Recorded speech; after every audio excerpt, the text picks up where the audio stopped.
Hey guys, so today I wanted to do a quick review on this USB. I got the 128 gigabytes guys because I'm a content creator. I have a bunch of videos and I needed a USB to be able to store them all. So I got the 128 gigabytes to have a lot of storage. We're gonna go ahead and test out the speed and see if it actually has the 128 gigabytes of storage.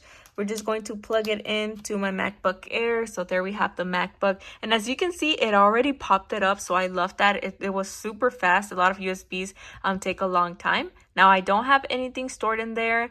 We are going to transfer one of these videos. Let's go ahead and do the 3-minute one. So we're just going to transfer it onto a USB, see how long it takes.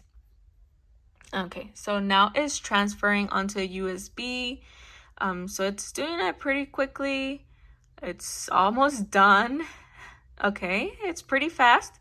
Okay, and it's done. Let's go ahead and click on it, see if it actually transferred the video.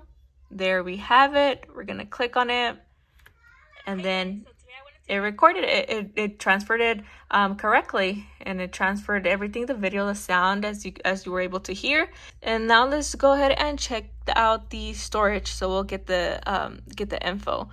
All right, let's see. 100 and capacity 125.82 gigabytes. This one only took, as you can see, not even 0.4 of the gigabytes, so that's pretty cool. I really like it, guys. And then to just take it off, we're just going to eject it.